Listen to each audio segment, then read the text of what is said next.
I think we're back. I'm now looking at it, a 14-second countdown to see if we're actually live on YouTube this time, because we had to fire the audio staff and the IT staff, and it's just me. So bear with me a little bit, but welcome back. It is Modern Relics. I'm Angel, he's Lucky. I think we're back. Let's go, guys. Oh, I hear the audio. Sick, we're live. And excited that Paul's joining. Paul's a buddy of mine. I don't know when we first met, Paul. I want to say, like, I used to have a pretty sacred tradition in the summertime at my Alki Beach apartment called porch beers, and it's not really any more involved than that. We would kind of just sit there and drink beer on the porch. And we've known Peter, you've known him forever. I've known him for 12 years, I think, since he and I worked together at Redacted. Anyway, I think you came over finally one time. He was like, I think you'd get along with Paul. And I was like, I think so too. Bring him down, dude. Like, who cares? And I heard about this guy that rode a motorcycle from this guy. And I was like, I got to meet him. I got to meet this guy. Who is he? Yeah. And it's been pretty much smooth sailing since then. And then I moved and whatever. But welcome to the show, Paul. Paul is a business owner. He's an awesome buddy. He's a free thinker and a free speaker. And he's pretty fucking good at Apex Legends, actually. We play video games an awful lot together, too. So welcome to the show, man. Thank you. Thank you for having me. Nice. Does he know my son?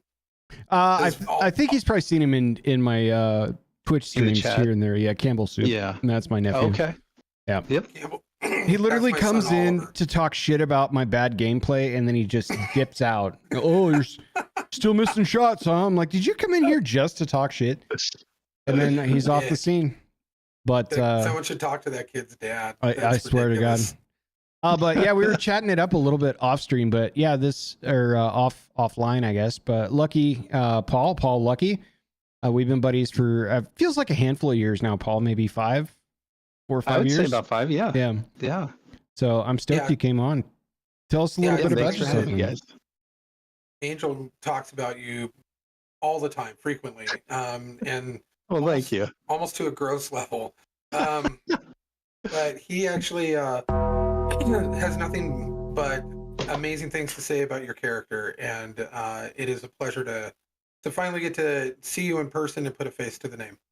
Yeah, that's kind of the shitty part about like living over there and then meeting a small group actually of really cool people, and then immediately leaving.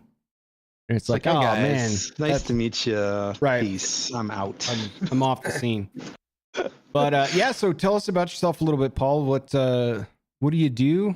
Where are you at these days? What's going on? Because you and Lucky have a lot in common, I think, that we hope to unpack a little bit. Small business owner. I started in 2017 off the books, 2018 on the books as a general contractor and doing kitchen, bathroom remodels. First job was remodeling a house for my friend. He's like, hey, I just bought this house down the road. I heard that the company that you're working for, Redacted, was treating me poorly, working me hard after having a heart attack. They put me on the books for like 3 weeks straight of work and having a beer with him. He's a lawyer and also a house flipper. So he's got enough horsepower, and he's like, hey, I'll pay you whatever they're paying you. Just let me know if you're interested. And I told him on the spot, it's like, I'll put in my 2 weeks tomorrow. So I put in my 2 weeks and just hit the ground running with that remodel. And then he had house flips in some of the other areas that we live in. And he kind of helped me get started, and I just haven't looked back. Now, granted, we'll pull back on that a little bit, and we can touch on this in more detail if you want. But COVID really made me question whether or not I made the right choice, because it was 2017, 2018. I was in full swing 2019 with multiple jobs lined up, and I had one employee and one that I had just hired on before all the lockdowns happened. Yeah.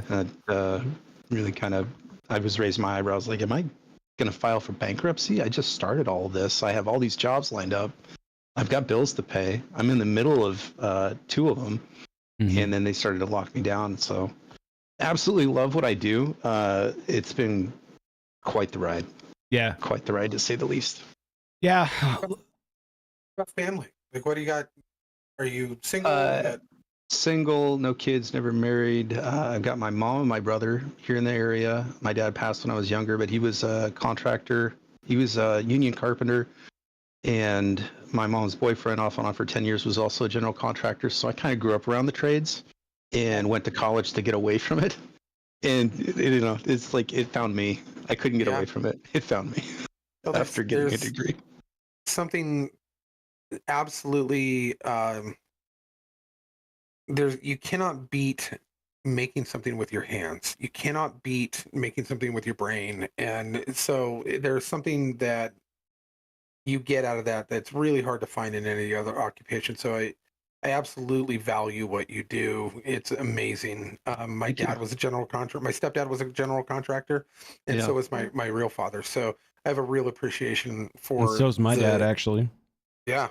So the workmanship and the skills that come with that, it is not everybody can do it, and the ones that do it well, man, it is an art form in and of itself. So Thank you.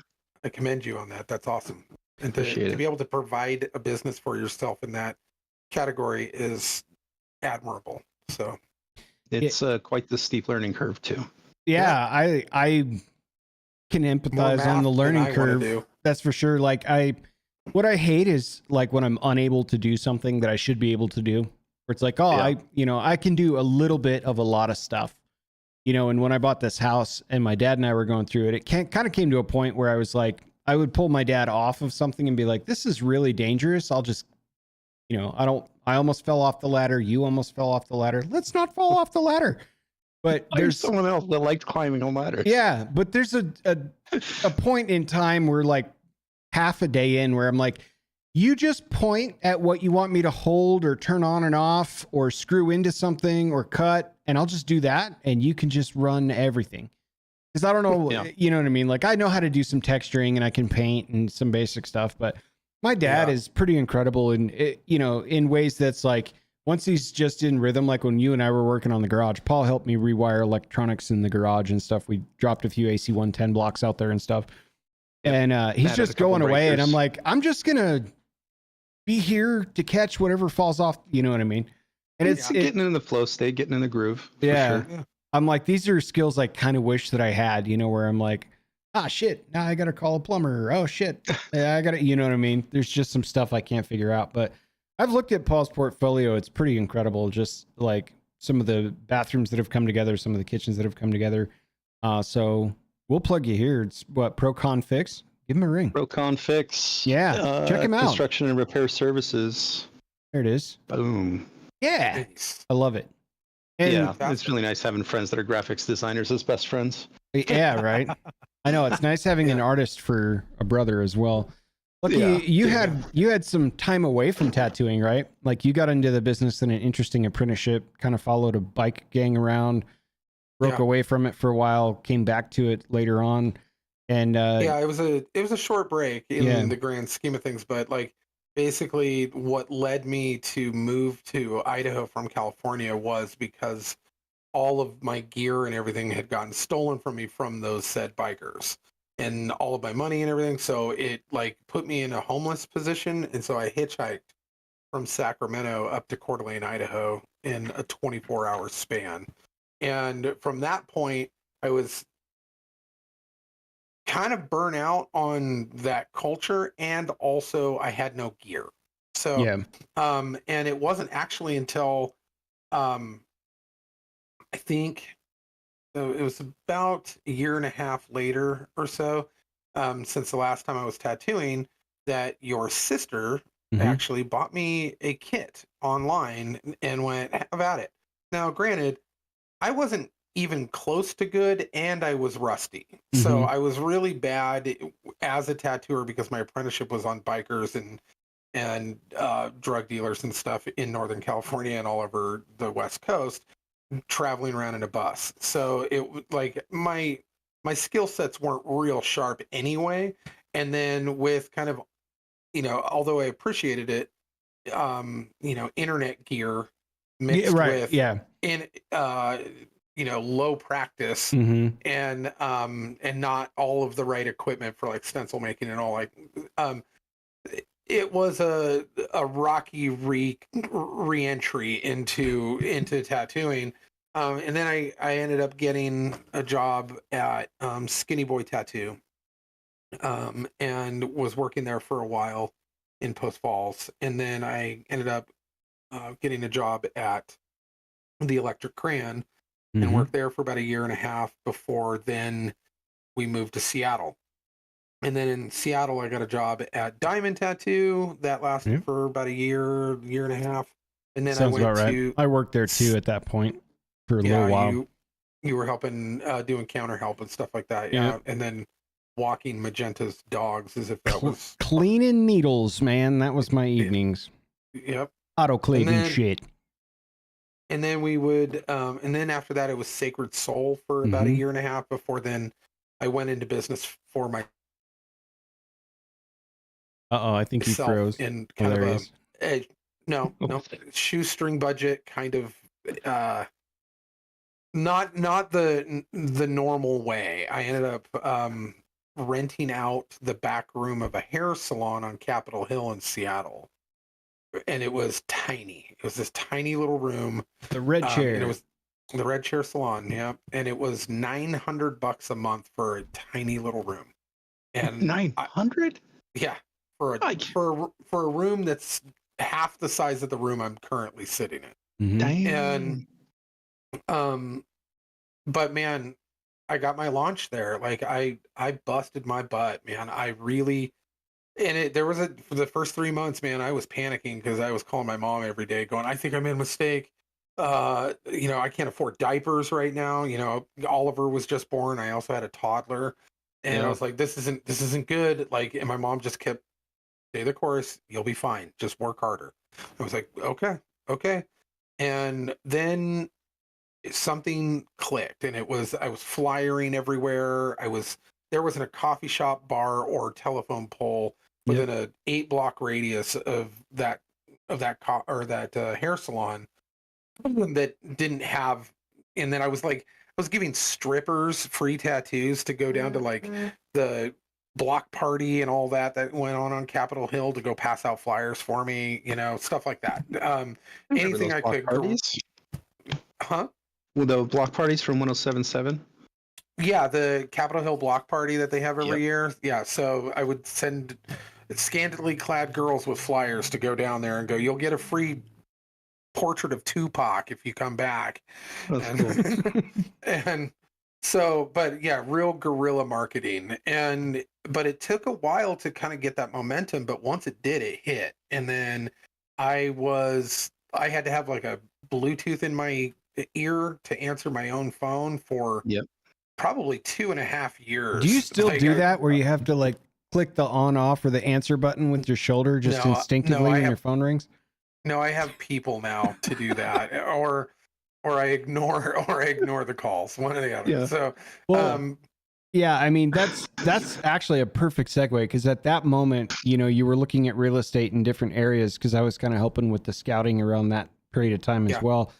But it's a perfect transition. I know both of your outlooks on the business maybe changed a little bit in the pandemic, but before that, and I'll start with you, Paul. How hard is it to find good help? And then I'll ask Lucky the same thing when you're done, because his I've seen, but a lot of construction is like you can only base how good of a job they can do off of their portfolio. What does it look like? What does their work look like? And are they just using pictures from someone else's job? Yeah. The people that I happens in our hired, business too, by the way. yeah, right. So you get into a job and these people are tasked with doing something, and you show up and they haven't done it right, or they've I had a carpenter, rough framer, installing cabinets, and he said he could do finish work. I knew he was a framer. I show up and he installed the cabinets like he was a framer.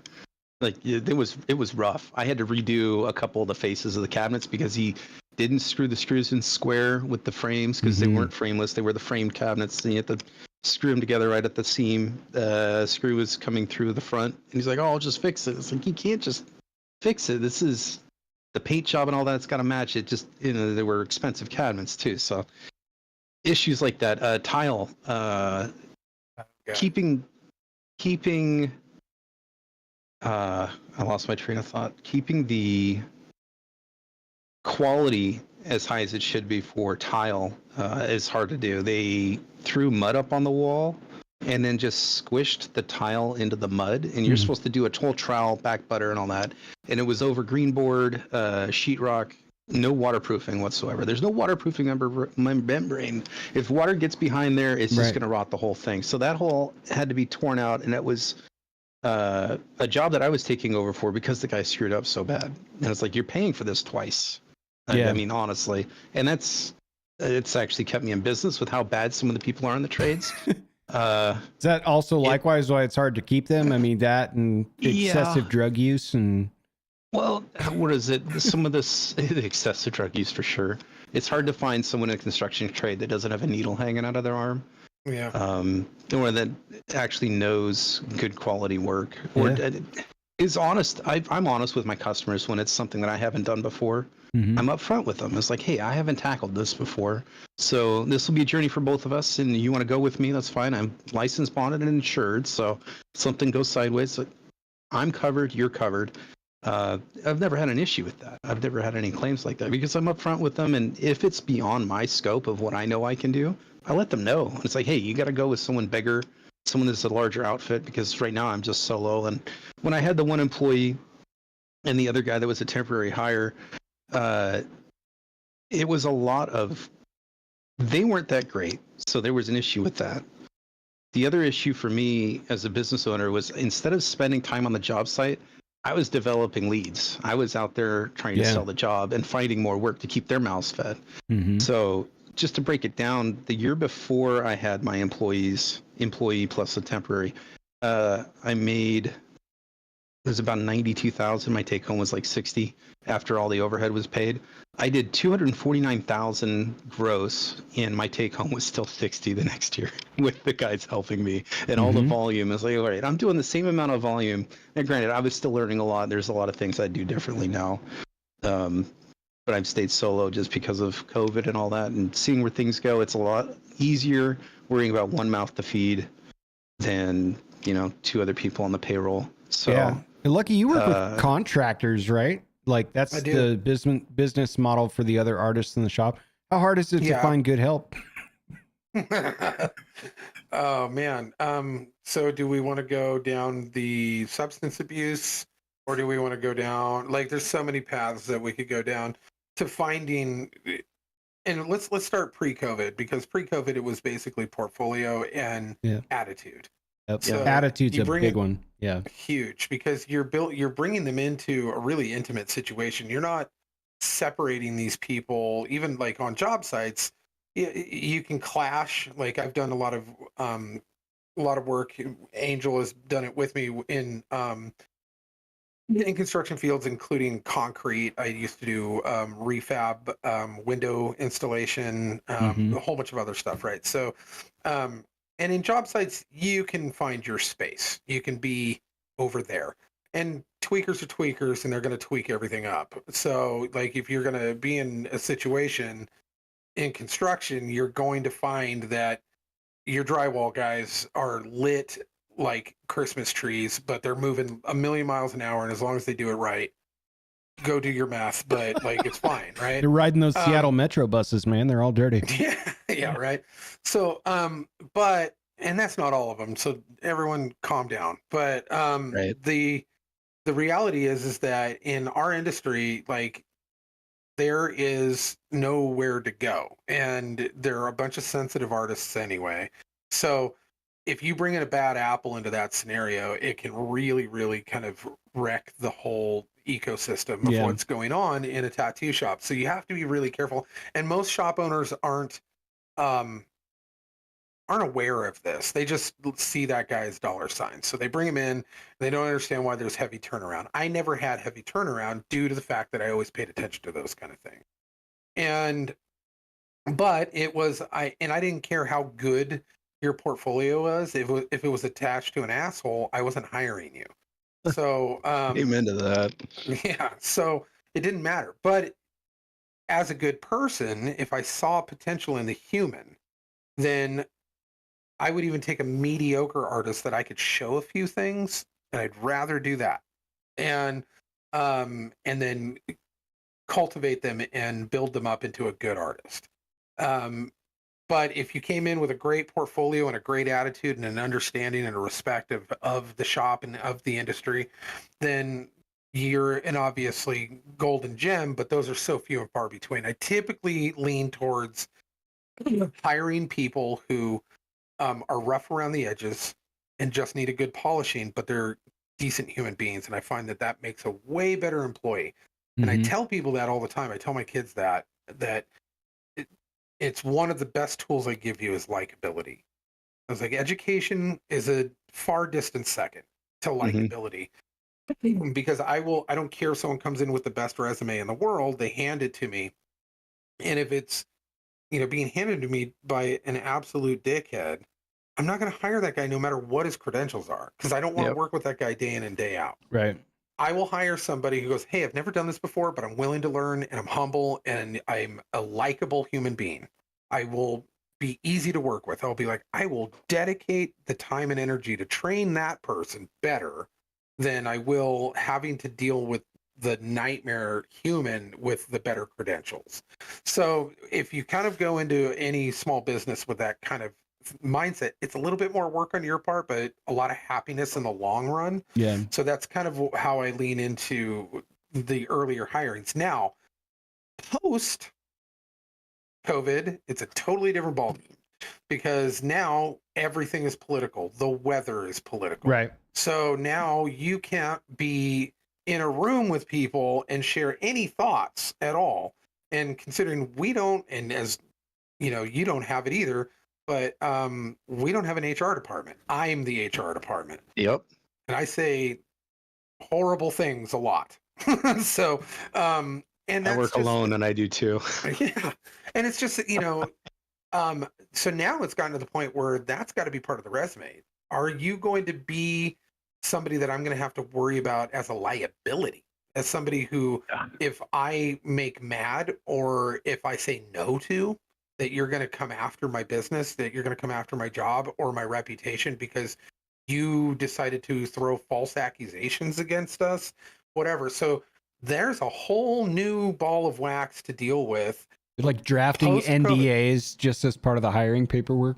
Right. No, and now all I can do is hire mean, crusty, old 50-year-old tattooers who I know are the thickest skinned rhino assholes that I could find because they're not going to get offended by anything, and I don't have to worry about it. Like, and that's worry about their feelings. Yeah, and that's kind of weird that I am now in a situation where, as somebody as thoughtful and articulate as I am, that now it's become to the point where I have to surround myself with basically, tattooed tortoises and have to be tiptoe, so that way I don't have to tiptoe around my own business.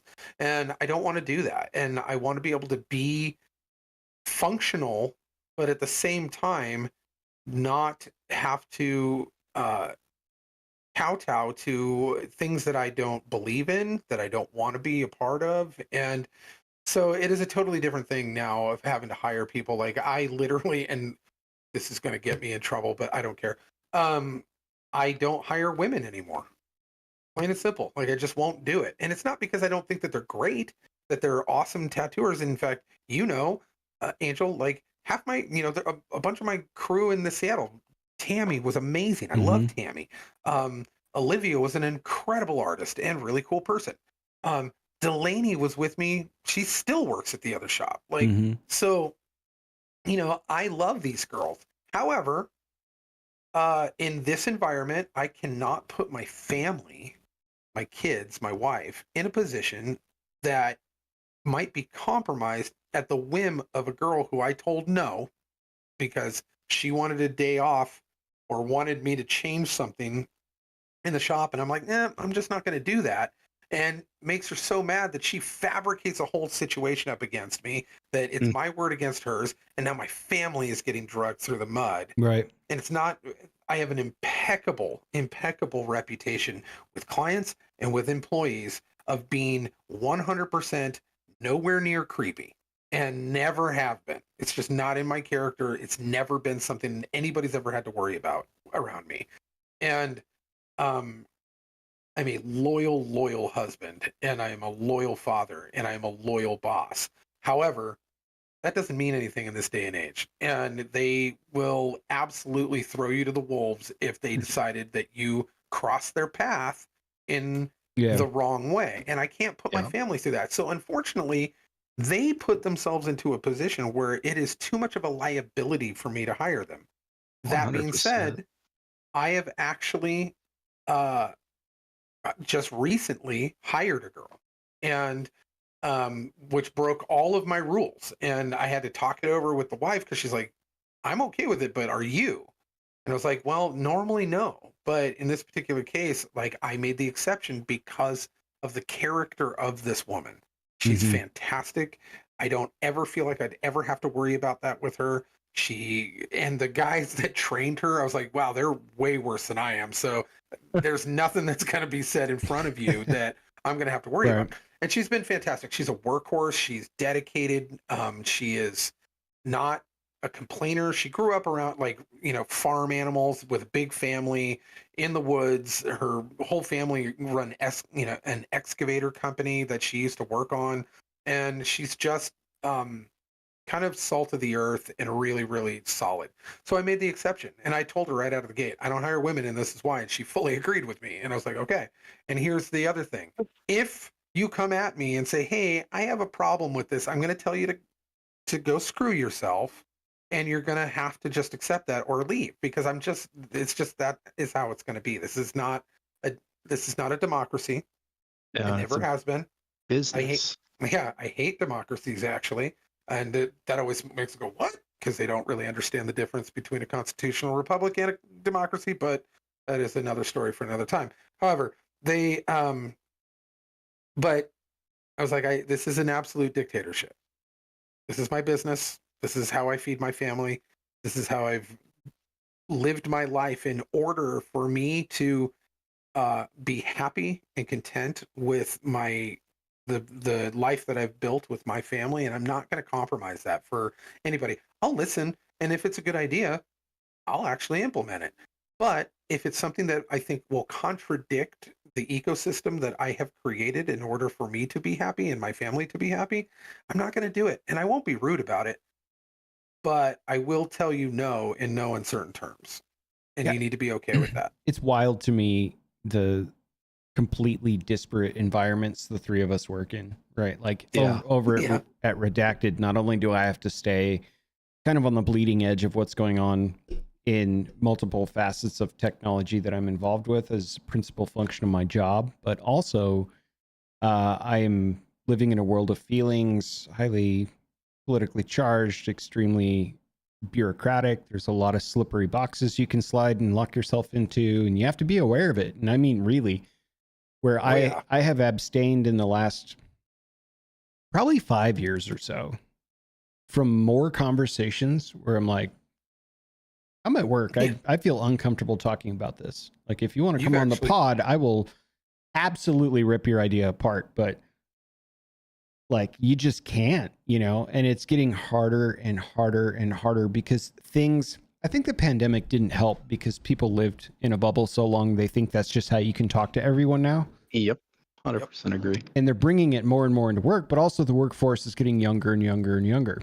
And so there are societal norms that are just understood, that are being brought into the workforce, that if you were to say the things that they're saying back when I was hired or starting up in a position like that, you'd have been shit canned like that. I mean, we don't talk about that. What are you, we're at work. It's Holy against HR. shit, and now dude. HR is talking about exactly what was not allowed to be talked about. HR will tell you offense. 100%. HR will tell you, well, you're not being sensitive enough or inclusive enough to hear out conversations that are real and meaningful to other people. And I'm like, man, I can't, You want to hear an uncomfortable truth?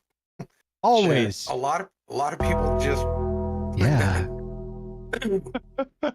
HR would not even have to exist if women were not in the workforce.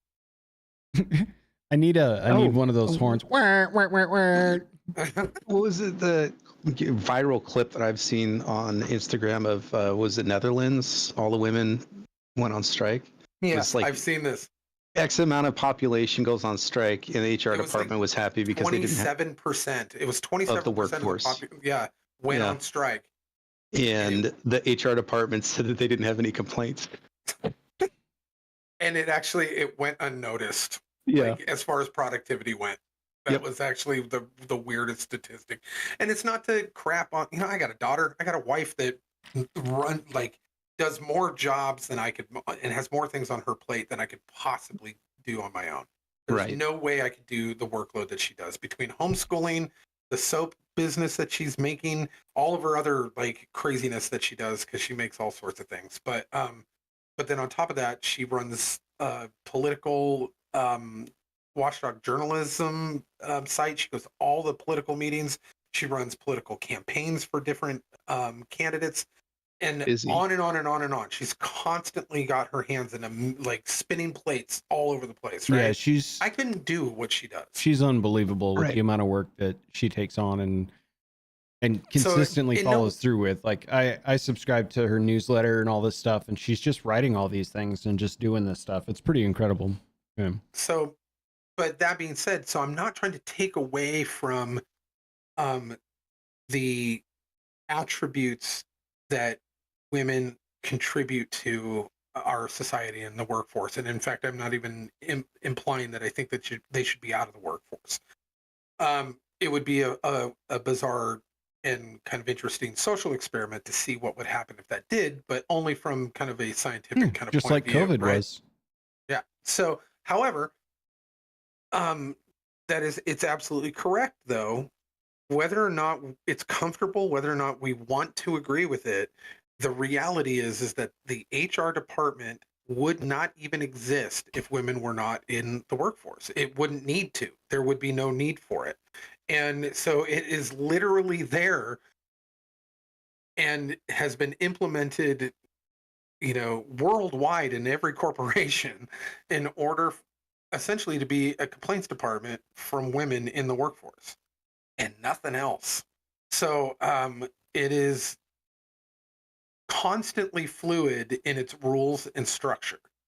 And so now you get a whole new substructure of new wave, this new wave of younger employees, this new generation coming in, and they have a whole new set of rules and standards that even the second and third wave feminists that came in and created the HR department never even thought about or heard of. So now they're playing catch up and then trying to get it out to you guys in your jobs in the corporate world as quickly as possible before they even can understand it, before they can wrap their head around it.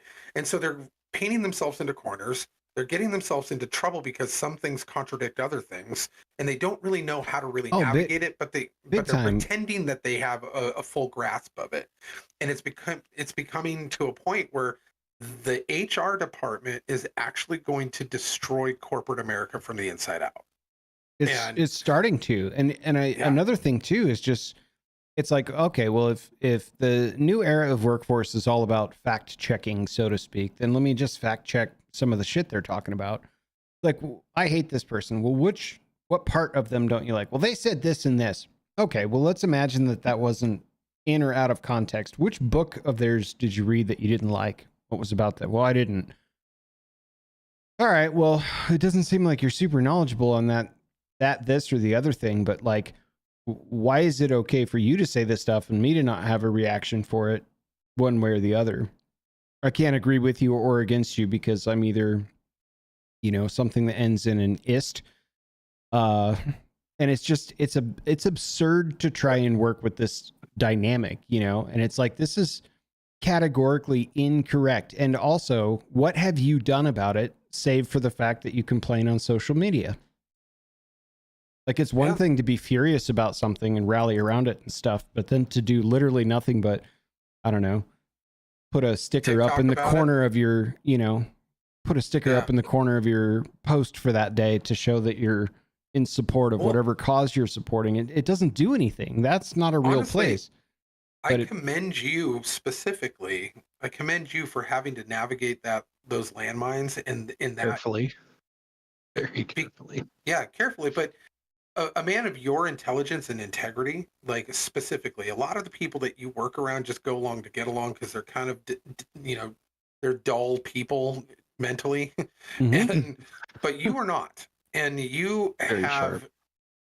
threaded that needle so gracefully and so tactfully and so like a ninja. You have weaved your way through that, and I commend you for that because it's very difficult. Most people of your intelligence and caliber would have walked away, would have gone, this isn't worth it. It's not worth the energy that I have put in to build a career here and still um, and either have to shut my mouth or have to navigate or pretend to be somebody else or something, and you've not compromised on any of those things and yet still maintained a professionalism and learned how to navigate those waters so delicately that it's commendable. It's Well, amazing to me. I'll share my secret sauce with those that are listening or watching. If you're involved in corporate America in any fashion, what has significantly helped, and I know this is going to come off maybe a little cringy, but I'm going to say it anyway. What significantly helped me in that theater is being a full-time remote employee, because I don't have people hey angeling me to death every 5 minutes. I don't have to converse with people to and from. Like when I'm there, you got a box of time to have me in a meeting. And so when words are exchanged, it is typically focused, at least it has been since the pandemic and beyond, on the task at hand. So that's been awesome because I was reaching a boiling point going through experimental training stuff, being on a few boards that has to like certify net new ideas that are coming through, where I'm like, this is absurd. Like what we're thinking about implementing is ethically pretty crazy. And like having to exchange ideas with a purple-haired sloppy troglodyte at any time is not going to be productive for you or anybody. So removing yourself from those type of engagements, it's got to have helped. It's helped. Yeah, because I used to hire, people and they would show up to interviews and I came to the conclusion after a while that I'm like, these people are just here so they can maintain unemployment. Because you have to go to a job interview if you're called up for one. Otherwise, you lose your benefits. I swear to God, that's what they're doing. They come in pajamas, come in crazy hats. I'm serious. And they would argue with you like intense eye conversation. Like, I'm not fucking around. I need an answer to why you're telling me no. And it's like, dude, you are not going to graduate as a double major in lesbian dance theory from wherever the fuck coastal college you came from with a minor in underwater basket weaving and step into corporate America with a 6-figure plus job in middle management because you think you're entitled. Like, you have to have skills. You have to show me a portfolio. Like, what don't you understand about that? Like, you know what I mean? It's bananas to me where they're just like, another white man in technology. Yeah, clutching their fictitious pearls about like skill sets that they just. Yeah, it's hard to take that shit serious, especially when you're passionate about an outcome or you're trying to drive value back to your brand. So anyway, I appreciate the sentiment. But yeah, the secret sauce over the last few years has been removing myself from being around enough of those conversations where I would start boiling all day, every day, where I'm like, steam coming out your ears and shit. The reality is that it's people like you that are holding the failing structure up. The minute you guys finally tap out and walk away, and all they're left is with those sloppy purple-haired troglodytes, then what is going to end up happening is it's all going to come crumbling down. That's what I'm waiting for, is for that Overton window and the pendulum to swing back the other direction. And then this is not just corporate, but society at large. Yeah. Society at large. And we will get some of that. But I think the pendulum is doing this where we get, it pulls way over here, and then it comes this way, and then it comes back this way, but then it ends up just kind of slowly less and less pendulum coming back. So over the course of time, I'm hoping that we can have a resurgence. I think we will to a point. Like, this is something I'm workshopping in my head, but typically every generation has had something to rebel against. It's been the man of some kind. In every decade there was something. Some iteration of that, yeah. all three of us at one point were young men that liked punk rock music and didn't give a fuck about the man and I were think living Paul for the still moment. is, and- aren't you, Paul? How old are you, Paul? 40. Oh, yeah, you're 40? he's my age. Wow. Yeah. Yeah, You're keeping it together, bro. You look thanks. good. Look good. It's the inside that you don't know about. Oh, okay. Heart issues, hardcore heart issues. Yeah. So there's right. a price to pay for looking this young. I was, No, just, I was just going to say in closing on that thought, I think it's going to be sexy to rebel against the societal norms and go more conservative and lean a little more right Core. to a point. But I like that. if academia and where the education machine is going continues on a long enough timeline, you know, back to your point, that pendulum's going to kind of stop moving. So I think we will see an influx, and I think that's naturally the rebellious piece is what it's going to be for younger kids coming up. To a certain degree, we'll probably see some of that resurgence, but by and large, common sense is just fucked. But anyway, Paul, sorry. I think that I've always leaned more, not Gen Z, more Gen X. I listen to a lot more grunge than I do the other stuff that the Gen Zers and millennials are listening to. Even though I'm 83, I've always, I don't know, aligned myself with the older group. And same. I had two Gen X older brothers that that was my sight lines for everything. Yeah. For me, it was just growing up around the job site and just being around the older groups and the music. Everything was 99.9 KZOK up here. So it was Alice in Chains, Stone Temple Pilots, Soundgarden. And I don't know, that not just the music itself, but just the vibe of being on the job site as a kid. Everybody's working to just trying to scrape together some ends meet. And you see the drywallers like you had talked about earlier, like they're just crackheads working out of their car. And you know, you see the stuff as a kid, you're like, wow, there's some hard living people out there. And you know, it's not just constructionists. The 90s had a much stronger working class kind of concept to them than the previous generation and the post generation. So Generation X grew up in kind of the building of the working class generation, where they were trying to take families, and the goal was to get them from being working class, but the kids grew up in that. Before dad got the 6 or 7 figure job, when the kids were in their late teens or early 20s or whatever, all of us grew up in that era where we saw the parents struggling to reach that goal and the amount of work that it took, to the point where we were left alone a lot, or came to the job a lot. I was about to say you had to figure out a lot of shit on your own back then, more so than you do now. Absolutely. Right. And there was no internet. No coddling. There's a grittiness to Gen X that does not exist in the other generations. And even the boomers, the boomers were spoiled.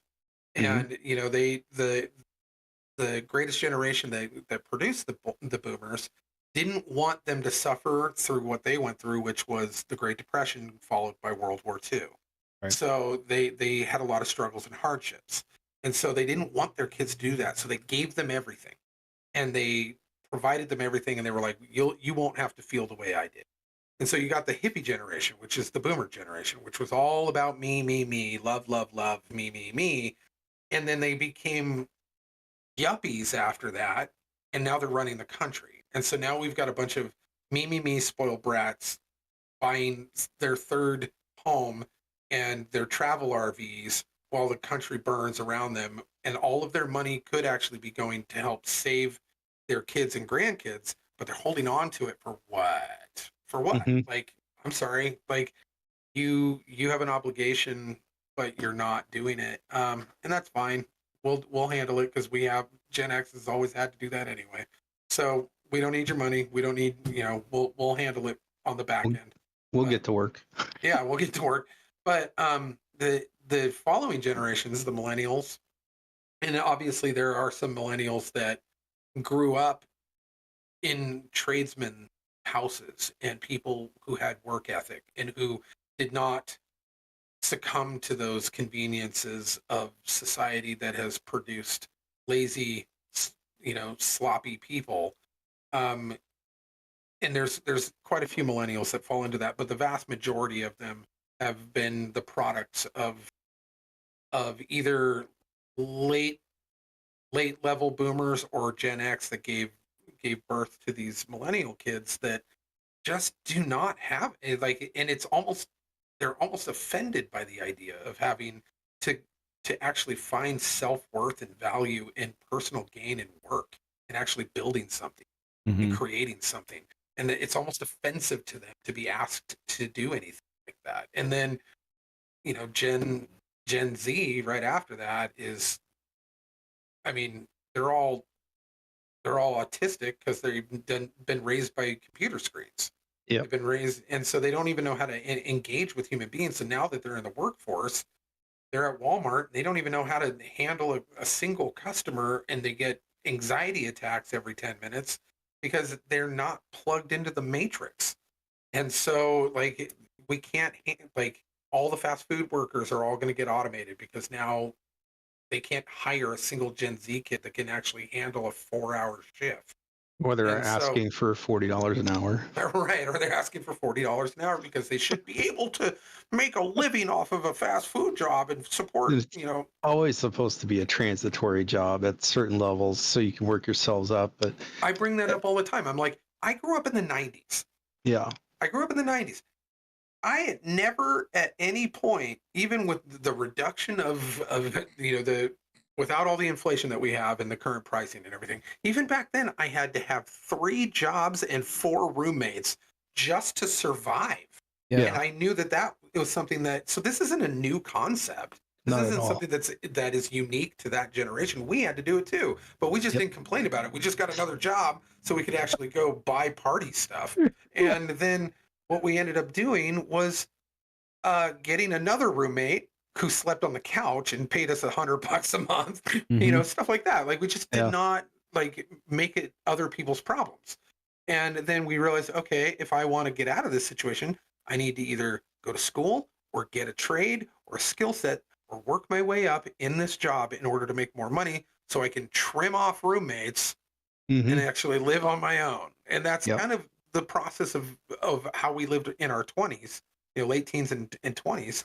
And they seem to think that this is unique to them, that this is somehow they're the only generation that's ever had to deal with these kind of horrible struggles. And which is why when we scoff at them and laugh at them, they think that we're being obtuse, that we're being uh, disingenuous or without empathy, like that somehow we're being the the old codgers and the old men are like, well, back in my day. Well, yeah, back in my day, because back in my day, we weren't babies. We Right. weren't Right. trying to have everyone else take care of us because we can't do it on our own. No, we had to do it on our own. So we were like, okay, well, and so I've we talked about this last week. I think I had a couple of instances with a fast food worker and a Walmart worker that were just so atrociously bad, but it's pervasive. It's across the board in any type of service industry now. And guess what? What's going to end up happening? All of those jobs are going to be automated. Automated. Yep. Automated, and you're going to lose your service industry. And then what? You're just going to plug into the egg and be a blob baby human like on Wally. Go for it. Oh yeah. Just roaming around on floating chairs, Yeah. talking to the person right next to you through a screen. And that's kind of where, and I think there's going to be a societal divide between not necessarily political factions. I think that will be part of it. I think one political faction leans into one of those two categories and the other political faction leans into the other one. However, Agreed.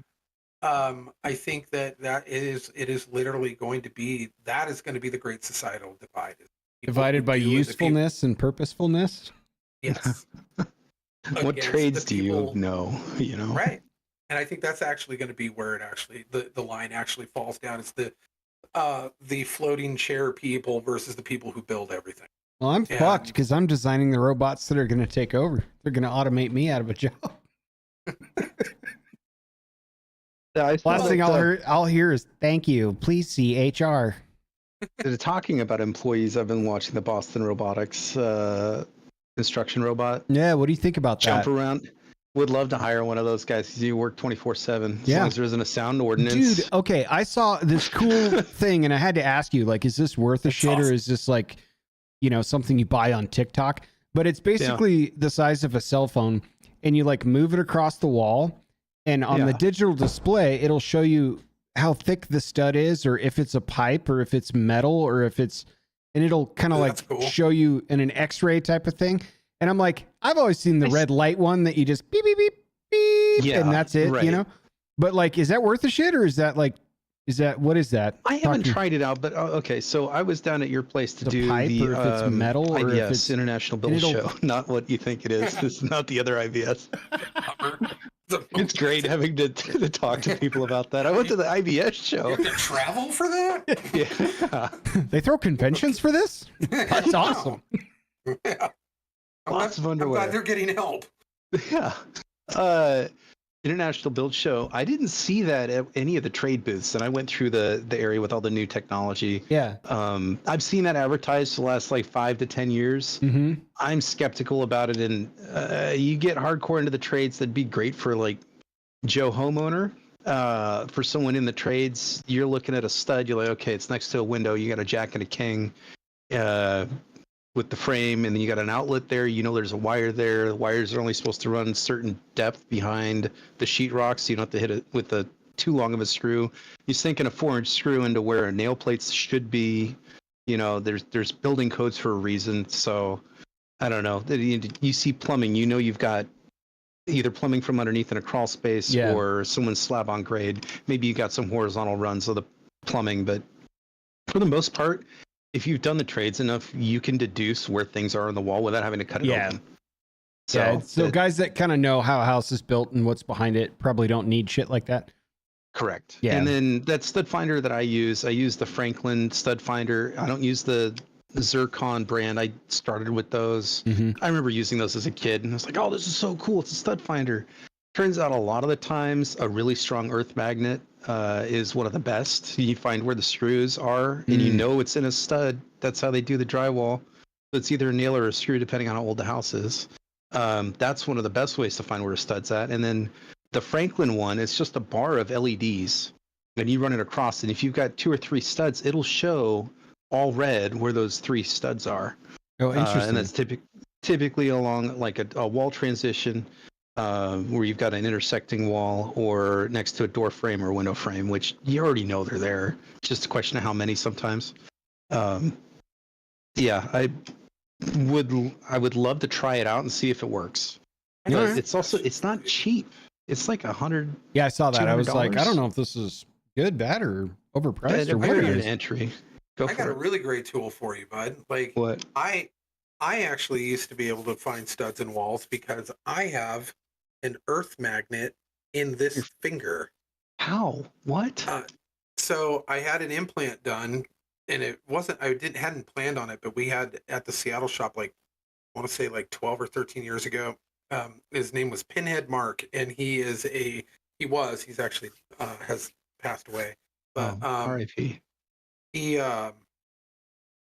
He was one of those extreme body mod guys where he would like split tongues and cut ears and had his eyes all colored. And so he came and did a guest spot, and all that stuff typically creeps me out. But he did like silicone implants and everything like that. And it's just not my game, but like people wanted it. And so he came and did a guest spot. And then I was actually leaving the shop one night, and he goes, before you leave, I've already set up. I want to give you one of these new magnets that I have that we implant in fingertips. And I'm like, I'm good. Don't need it. He goes, nope. It's my gift to you. I really appreciate you having me out here. It'll take 2 minutes, I promise. It'll be super painless. Let's do it. And I went, and kind of got bullied into it, and then like walked down there, and it did. It took 2 minutes, and didn't barely hurt at all. And but I have an silicone earth magnet that's in this finger, and it has since flipped. So it doesn't actually work very well. Now you repel stuff? Kind of, yeah. That finger won't work on my phone. So it's really weird. But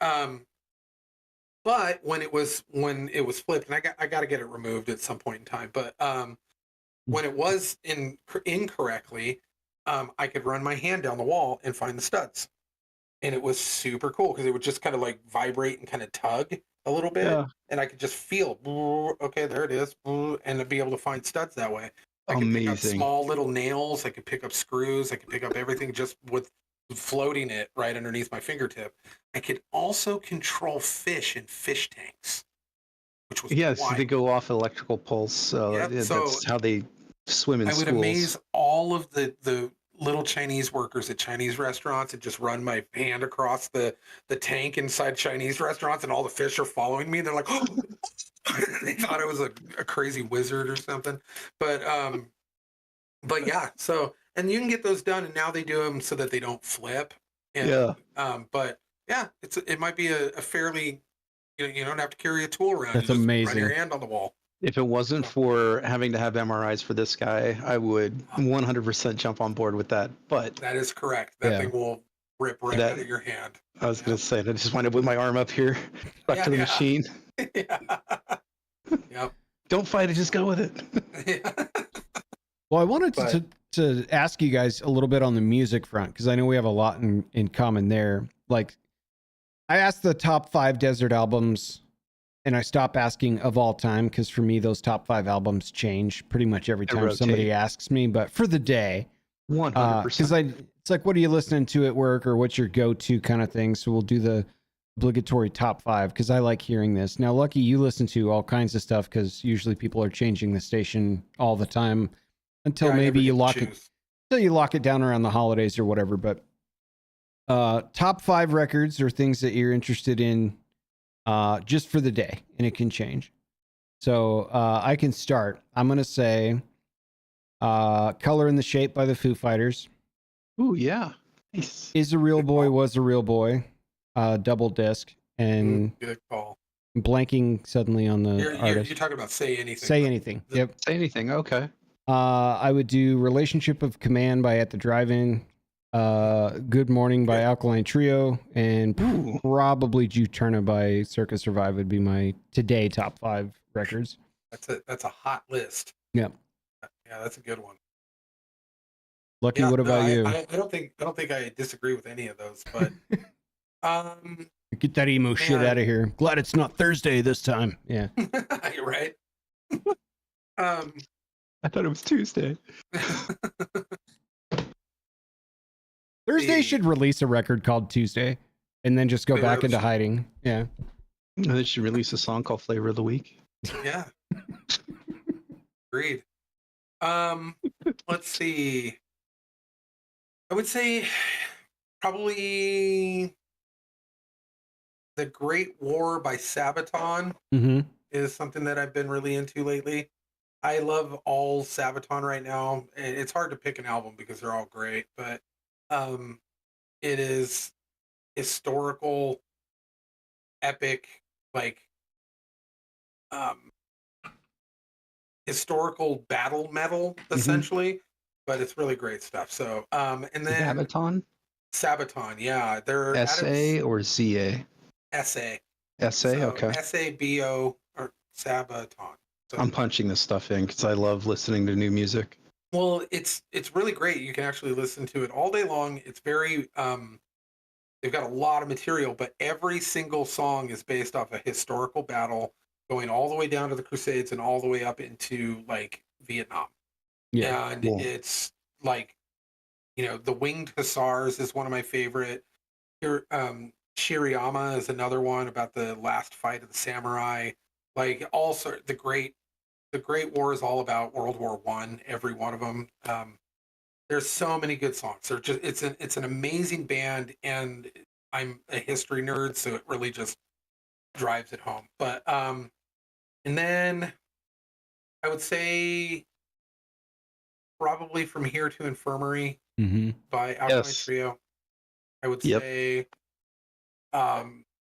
probably either 24-Hour Revenge Therapy or Dear You by Jawbreaker. I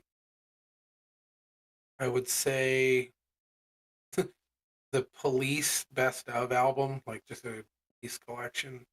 And then probably, how many is that? 4? Yeah, I think so. Okay. And then probably, since you stole like At the Drive-In and a couple of the other ones that I would say probably because I'm a white guy over the age of 40, probably Tool, Anima. Mm-hmm. Nice. So, but that's because I think I'm programmed to love that It's band. period correct. Yeah. Yeah. yeah. I'm a dad and I need a dad band in there. So that's Tool is the one and only old Tool, because that new album was Right. obviously written from the deep central portion of a mansion on a winery. So like Yeah. it's awful. It is so boring. I haven't listened to any of the new stuff. So Dude, I was so excited for a new Tool album, Yeah. and it came Yeah. out. I was like, "Oh, this sounds like you wrote it from a winery. Right. It sounds like I was like, you haven't okay. had a problem in your life in 10 years. Right. That you I haven't thought listened to about Fear anything Inoculum about and I'm crushing like, grapes. Danny Carey still has it. Yeah. End of my review. Yeah. Yeah. What pissed me off is that Post Malone and Tool came out with an album on the same day. And the Post Malone album was fire. And on top of fire, he had an original, not sampled, an original song with Ozzy Osbourne on it. Nice. Which blew my mind that out of the two bands that came out with the same day, that Tool didn't do a duet with Ozzy Osbourne. No, Right. no. Post Malone did. Post Malone did. And What? so, yeah, and it was just kind of an angry day for me because I was just like, man, why do I have to be a Post Malone fan? I don't want to be that guy. But anyway. How about your sorry. top five, Paul? Is it all Tay Swift or what's going on over there? Yeah. All about that Travis Kelce business up in here. I was looking at my recently added and what I've been really rocking out to lately. All time Private Eye, From Here to Infirmary. Love that song. Stupid Kid, man. That's been the anthem of my life with women. Oh yeah. Yeah. So I just yeah, that album never gets old. Going in the grunge genre, I didn't appreciate Soundgarden until I was in my 20s. I listened to Pearl Jam's album 10 on tape when it first came out, and I thought it was the coolest shit since That was my sliced first green tape. beans. Yeah, I absolutely loved it. So then I was actually listening to this earlier today. Vitology by Pearl Jam. I still have the CD that I had from when I was 13 or 14, Awesome. however old I was. It still plays great. It's in my truck. My truck is old enough. It still plays CDs. Right. So yeah, that one's definitely in my top. But Bad Motorfinger by Soundgarden. That's also one of the tops. But that's one of those that I didn't appreciate until I was older. And it's not that I dislike Pearl Jam now. I just Chris Cornell's vocals, man. Kim Thayil's guitar. Holy shit. Ben Shepherd's bass. It's just impressive on Soundgarden. So, and then, let's see, that's 2 or 3. I'd say that's 3. Holst, The Planets. Get into some classical. It's not something I listen to all the time, but it's one of those that broaden from being in band and just having a musical background as all my free time next to computers in high school and middle school. Holst the Planets really broadened my horizons of what you could do with music. Trying to think of another good one. The other thing is I listen to so much music all day. I've got my AirPods in. I'm listening to music nonstop. So right now I'm listening to Mad Season Above, the super group with Lane Staley and a few others. Yeah. Yep. So I've been listening through Mad Season. I've been on a chill hop kick. Nice. So chill hop essentials from summer 2017, back when things were sunny and happy. Yeah.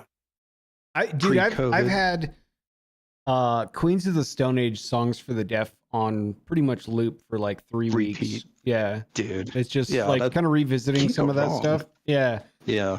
And I remember when that album came out and it was my brain was just floored. Like I remember listening to it on a tape. Yeah. Or not tape. It was CD with the tape adapter for my CD player in my that's right. In my Cadillac.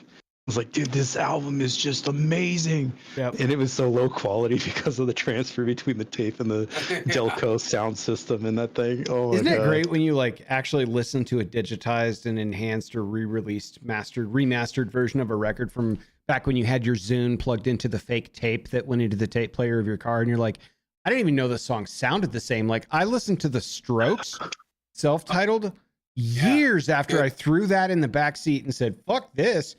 Yeah. And I was like, this record is fire, dude. Like, It's amazing. Yes. Like, that what Strokes was- album is so good. Wall to Arctic wall. Monkeys, same Wall to thing. wall. Yeah. I was just like, these guys are great.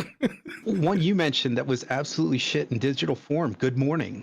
They were doing the loudness war back then, and Good Yeah. Morning's album on CD, they had like Every Thug Needs a Lady. They had that just cranked so loud and so mixed and overlapping, you couldn't hear any of the individual. It was just a wall of music coming out of the speakers. Yep. You listen to the Good Morning on vinyl, you get that nuance that you need from all the different instruments. You get the actually original double track, and that's it. Yeah. Yeah, it's amazing hearing the difference between the Good Morning vinyl and the digital release, and yeah, it mind blowing the difference, because I love the songs on that album.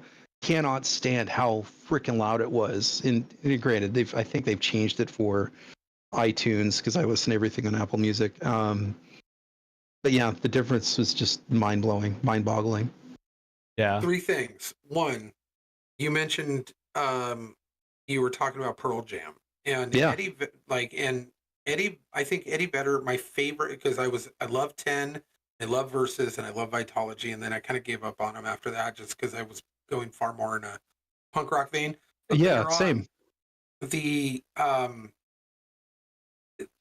The best work that guy ever did was the Into the Wild soundtrack. Have you ever heard that?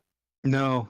Dude, you do yourself a favor and listen to the Into the Wild soundtrack. It will give you a brand new appreciation for Eddie Vedder, because he wrote the whole thing, and it's absolutely gorgeous, beginning to end. One of the best soundtracks I've ever heard. And so, I think he did all the arrangements too, didn't he? Yeah, Yeah, absolutely. So, Was it Into the Wild about that rich kid that goes out as a into rebellion? Alaska. Yeah, and then eats the wrong berries and dies. Yep, that's exactly Fucking the dumbass. movie with Emil Hirsch, right? Yeah. So, Yeah. I I never saw the movie just because the premise, but I definitely want to listen to the music. The premise pissed me off because I was always reading survival guides as a kid, and I was like, "You ate the wrong berries, you dumbass." Yeah, like who eats berries that you don't know in the woods? Yep. Like that's just 101. Like that, It's the Pacific Northwest 101, at least, yeah, absolutely. So Don't eat the nightshade over there. Yeah, there's berries on it. Don't eat it. yeah. And then 2, you brought up the Zune, and I need us all to come to the agreement that the Zune was far and away a superior product to the iPod. yeah. I had. He's the guy that bought the other one. Okay. I Yeah, bought. me. Yeah, I had an iRiver. Do you guys remember that? That was. I don't even know what the I hell remember that it is. was like the Fred Meyer shelf release version side by side, right? They had Westinghouse. There was a iRiver was its own company. It wasn't as fancy as Zune or the iPod, but they had a color screen. Yeah, and yeah, that, yeah. the built-in hard drive. But their control was a back button on one side, an OK button on one side, and then a slider that went up and down that was tactile. So they were trying to get into that. I do and remember this. It was good quality for the time. I mean, it was a hard drive, so you were able to put whatever you wanted on there. So that was cool. The interface, I mean, Peter had a Zune Yeah, back in the day. I remember him having his Zune, and I'll I see had if I my could beam iRiver. him a song. Yeah. So Was that a thing for the Zune? Yeah, you could Yeah, beam any song absolutely. you wanted to somebody else with a Zune, and they could listen to it 3 times, or they could have it in their memory bank for a period of time before they either had to buy the record or download the record or put it in their own collection. But That's their brilliant. I idea didn't know that. was a primitive mesh so that you could actually share music, and that was the way Yeah. that they thought you could do it, was a physical like transfer within a certain radius to someone else with a Zune, and you could then Wow. listen to songs for a short period of time. Yeah. That's was just so cool. I was so technologically inept that whenever I needed new music on it, I would just hand it over to Angel Yeah. and go, Angel, look here, take my Zune. And then he would take my Zune. And one time I was Oh, like, this hey, is the I'm best. This is the a fucking really best.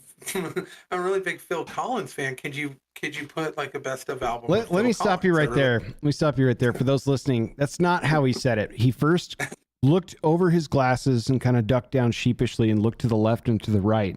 Make sure nobody at the tattoo shop could hear him. And he's like, could you find me some Phil Collins? Just like real low voice. Just get me some. And I was like, voice of an angel. I got you, boo.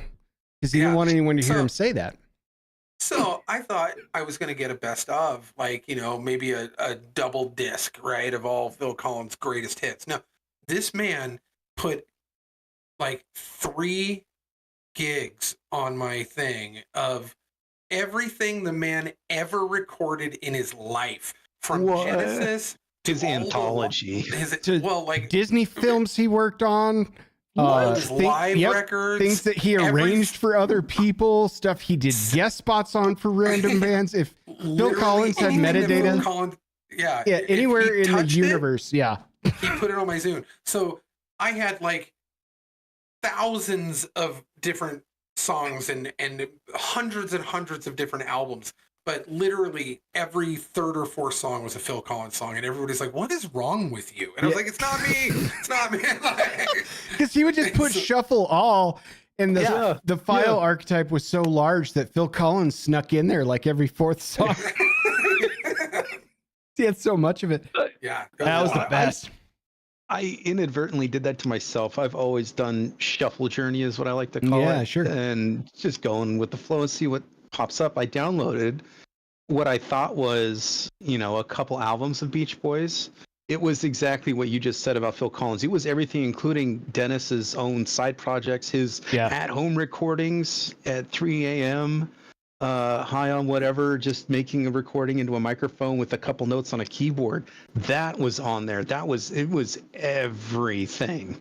And it was annoying as hell. I actually had to delete the majority of that from my library because there was so much of it. It was every 4th, 5th song. It's like, what the am I listening to right now? That's not the worst thing I've ever done. Somebody else gave me their iPod and said, just load it up, introduce me to new music. And we're like, all right. So my friend Travis and I found all the titles to records and stuff, but we changed the metadata and basically pasted all these file types in there. But we duplicated the same song for every file type. So it doesn't matter if it was, Lagwagon or fucking Phil Collins or ABBA, Mars Volta. If you clicked on it, it would always play Barbie Girl.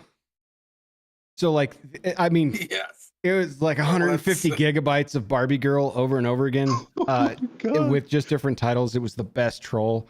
And this buddy was road tripping with that. That's why he wanted us to do it. That's when you pull over and find some tapes or CDs. 2 weeks on the road, he was buying gas station records just to get the Barbie Girl tune out of his head. Yeah, it was awesome. Man. Hard to find CDs nowadays. When I was down at your house and I bought that Z, it has a tape player and a CD player. And I knew I was going to lose reception from the amount of driving that I had to do. Right. To get back home with that car. So there's only so much I could listen to on my phone that wasn't already downloaded. I have a substantial music library on my phone. That's the main reason why I buy the largest capacity phone, is because it's my iPad. It's your hard drive. iPod. Yeah, exactly. It's my hard drive of music. CDs are really hard to come by, so I was able to find Greatest Hits by Foo Fighters. Who doesn't love that? That was awesome. They had a ton of Taylor Swift CDs, so I was tempted but didn't. And then what was the other one? I think that's the name of one of her albums. Tempted but didn't. Tempted but I didn't. Yeah. No, what was it? Gorillaz. Their Gorillaz new album. I found that on the shelf in Target. Nice. And man, that thing slapped. I love that. And then I was on a road trip with the new car to go from Angels to back home. In doing so, I was also going to a stoner rock festival called Heavy Psych Sounds Fest in Joshua Tree, and then in San Francisco, where I proceeded to buy almost every CD every band had and put those in the CD player. So I was able to listen to all the heavy stoner rock stuff that I had just seen live. Got to listen to all their albums on the way back home, so that was a lot of fun. Earthless, that's one of my favorite stoner rock bands of all time out of California. Violence of the Red Sea, that is, yeah. It is a hell of a song. That was a fun story. Like, he came down. I went up. We drove my car down because I found my car in Seattle, of all places, and I had to go up there and drive it back. And it was like, well, how are we getting home when you go to the airport? He's like, I'm not going to the airport. I have tickets to the show in Joshua Tree. He's like, all right, we'll just take the truck or something, and we'll figure it out. He's like, I think what I'll do is just buy some disposable car. Hope I make it to the show. Hope I make it up the coast to get home. I got time on my hands. Like, we'll work it I out. remember this story. Yeah, Just so like, you're the guy who did that. What a free-spirited, just, let's just see what happens kind of thing.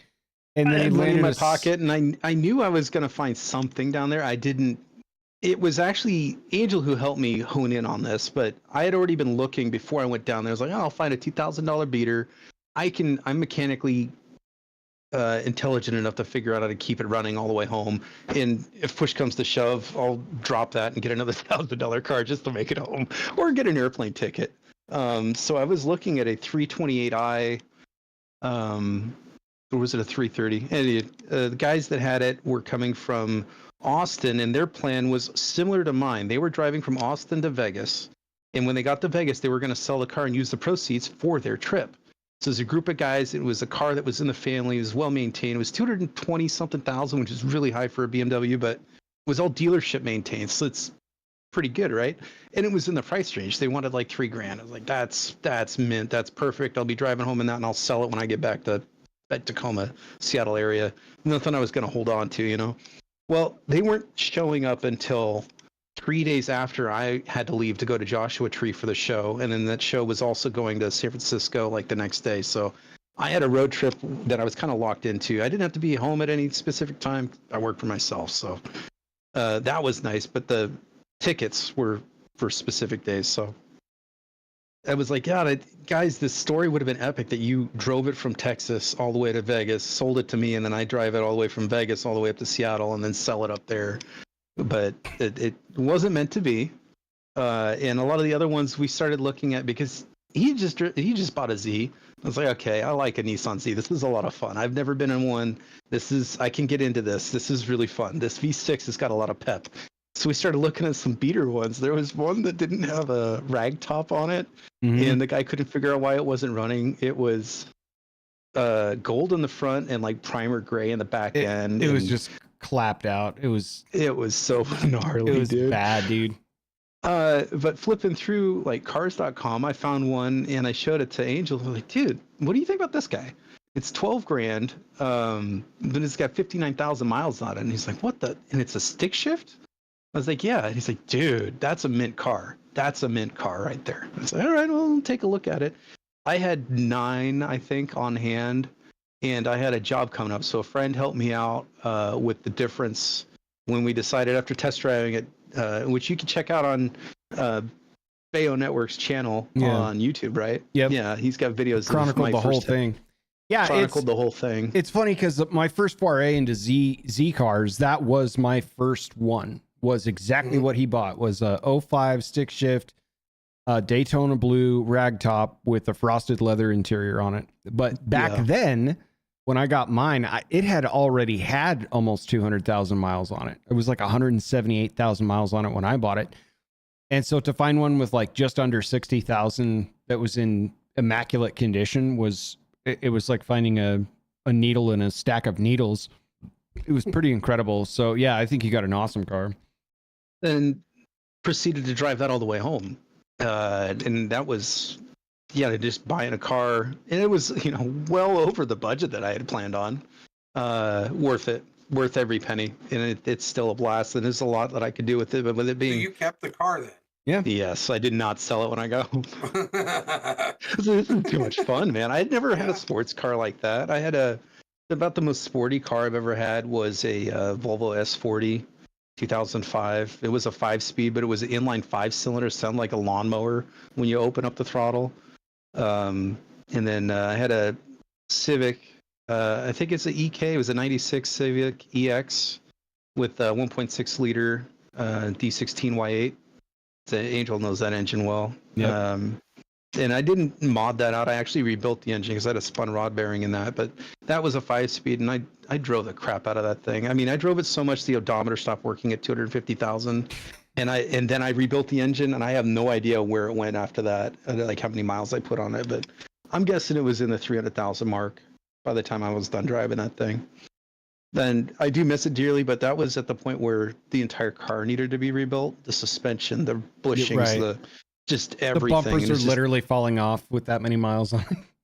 And I mean, holding on to something like that, I didn't have a garage at the time. There's no way to house something like that and work on it in my front yard in Washington. It's just so rainy all the time. It's just gonna mildew and mold. So yeah, I gave that up sold it for $500, but yeah, loved that car. That was a solid like first long time car. Because the car I had before that I went through a bunch of beaters when I was a kid. First car was a '86 S10, 2-wheel drive. Wasn't fancy enough to have 4-wheel drive, but it was a stick shift. And then had a F-150 XL step side, and had a 302 in it. That thing was peppy, but it blew head gaskets, and I didn't know how to fix it. Same issue with the S10. It blew a head gasket, and I didn't know how to fix it. So there's 2 vehicles that I killed. And then had a Cadillac Cimarron I got for free. As a buddy said, it just needs a battery. So I put a battery in it, and the 2 front fenders were dented from hitting deer on both sides. Not at the same time, different times. But he's like, yeah, it's got a cracked windshield, and it wasn't bad. It was just a split up the middle. And then front fenders were really dented where you open the doors and you hear them popping against the sheet metal. Mm-hmm. I put the battery in it, and I drove it to Seattle that day. So for a concert to see Dirty Vegas of all things. The things we do for concerts. The things we do. But that died of horrific death of rear-ending a bunch of cars, and then had a 1972 F-250 with a 392. I will never own one of those again. The truck itself was good, but the engine was crap. It would stall on me. It would die on me all the time. And the guy that I bought it from had taken the bed off of a 74, and it was beige, and put that on a gray cab. Oh yeah. So you get this beige body that's bolted to the frame with 4x4 blocks. The turn signals didn't work, so I bought the truck for $174. I don't know why he wanted the extra $4, but originally it was only $170. I got it for $174, and he's like, yeah, and the turn signals don't work. It's like, okay. So I wired up in my infinite wisdom and being a budding mechanic, shade tree mechanic, if you will. I wired up the taillights, and I never knew why people always backed off when I turned my signals. Turn signal left, turn signal right. Everybody just backed the fuck up. Well, it turns out the reason why they were backing up is because left or right, it was hazards. I didn't wire it correctly. So you flip one and it's just blinking on both. And everybody's like, this 2-tone piece of shit truck in front of us is just blowing smoke, and he's got his hazards on. Something's about to happen. Well, so now I know why I always had turn lanes. Best meme. I'm pretty sure it was Photoshop. If somebody did this for real, I would pay to see this. They Frenched the front half of a Chevy Avalanche truck to the back half of a Chevy Colorado, and then painted it like Krylon, like beige, and said it's the Chevy Avocado. So it has like a really big front end and a really tiny back end.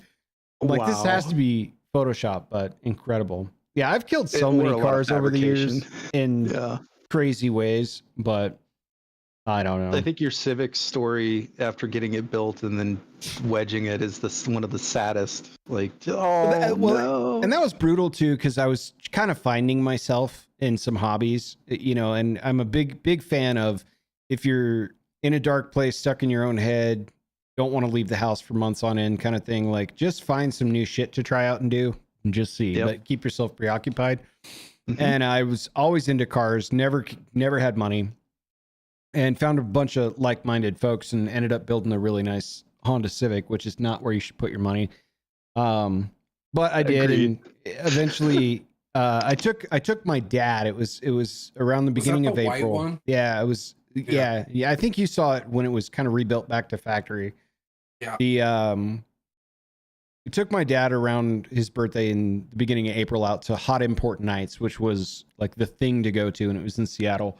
It hadn't rained forever, and then it pissed rain, and I was on 6th and Yesler, and I just had these really wide tires and no miles an hour, really slow, locked everything up, and the car just scoot down the hill. And the person at the four-way stop at the time, I think there's a light there now, could hear the tire screeching, starts to go forward. And if they just committed and went, I would have stopped right where they were. And then they stop. I could see the arm hit the passenger seat, head rolls around, and I slid my car in slow motion right underneath their Toyota Camry, I think it was. The tires, because the car was low, rolled right up the hood, into the windshield, just beer can the front of it.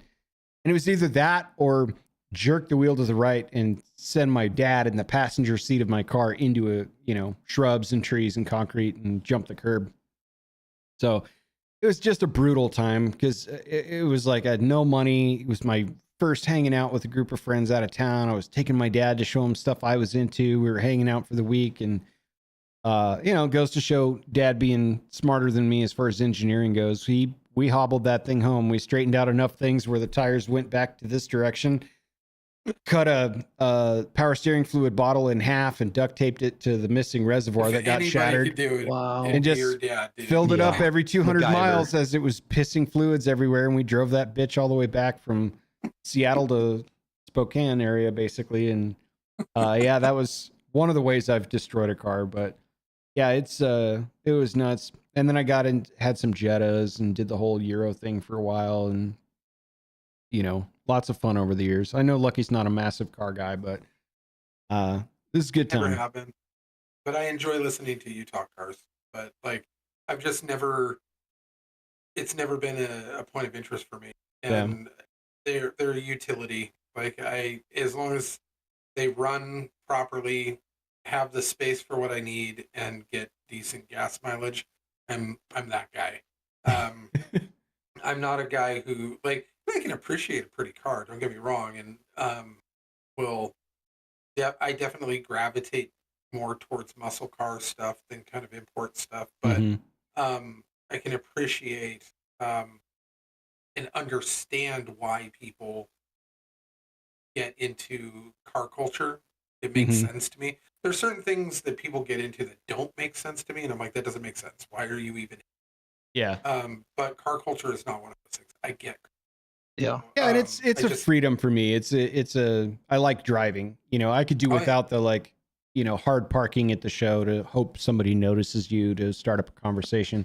I still do cars and coffees and stuff, but I think I'm advancing an age where that shit isn't cool anymore, where having the loudest exhaust or doing the biggest burnout maybe isn't the best idea in a parking lot of a coffee shop, you and a couple of the younger buddies, when we first started hanging out, and when you were really young, and you guys were all car club guys, and so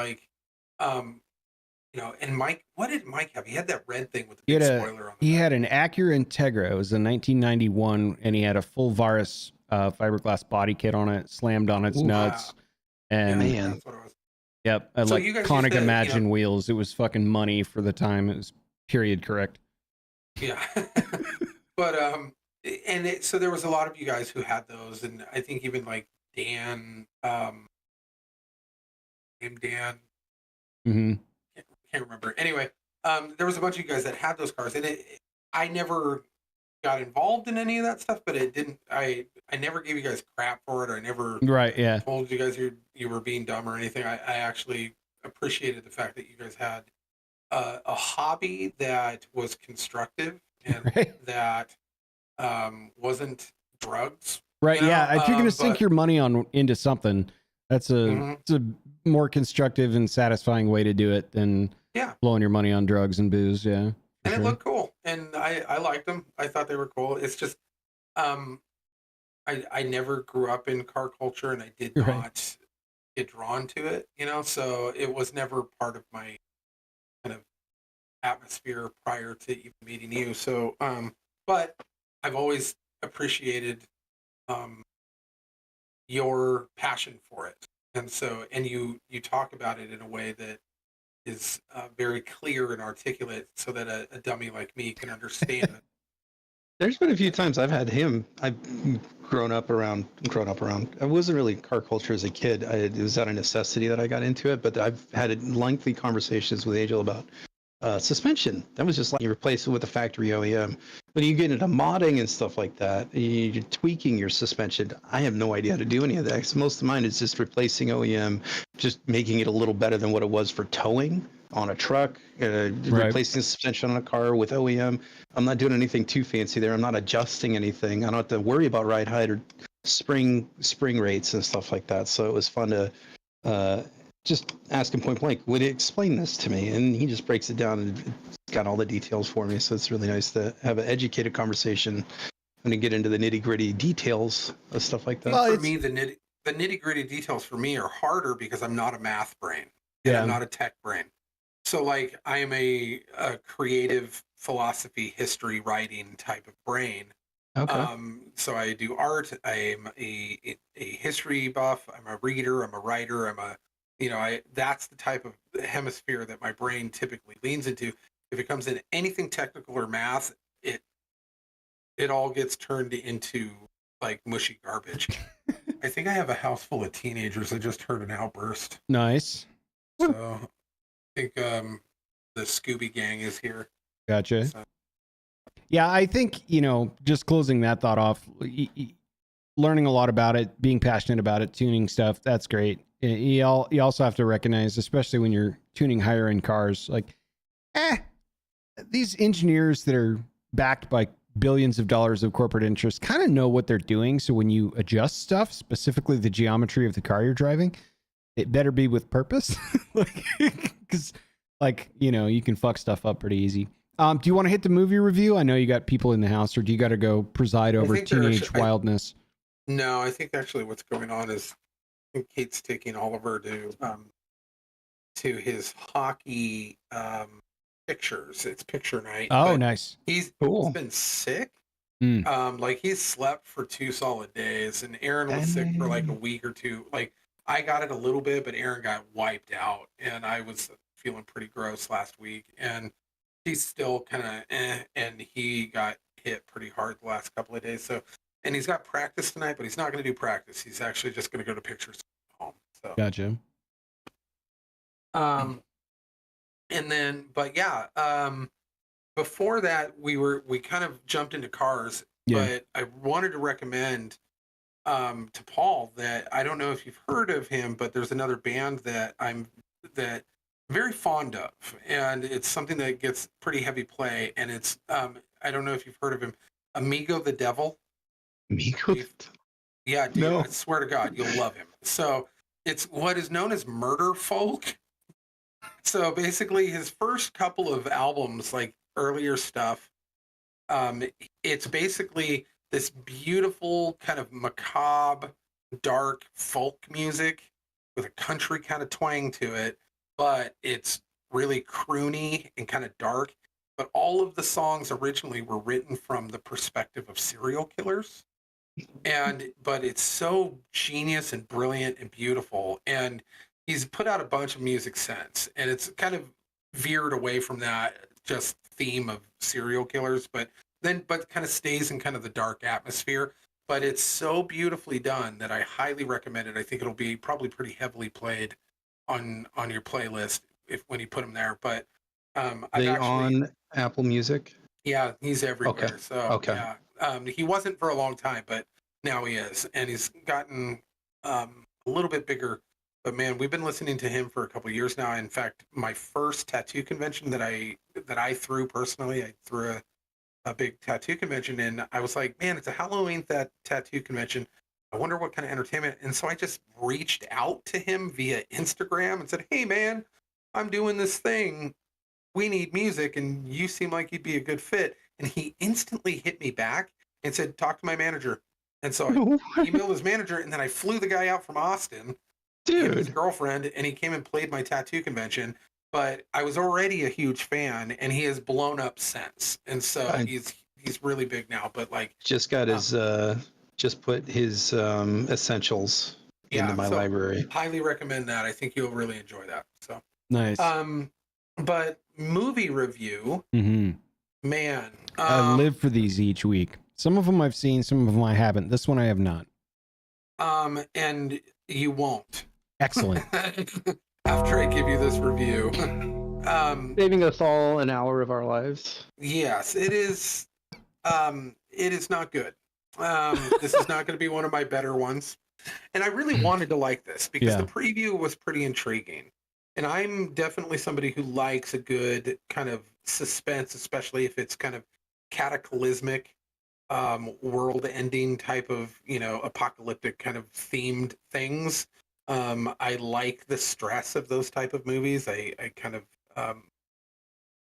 feed off of that. I don't know if it was the entire COVID era that kind of built that into me, but there's an endorphin rush when I watch those movies. Funny how that I can't works, really right? explain. Right. Yeah. So, and this kind of fell into that category, and it was a new movie that came out via Netflix. It's a Netflix original, and it's leaving.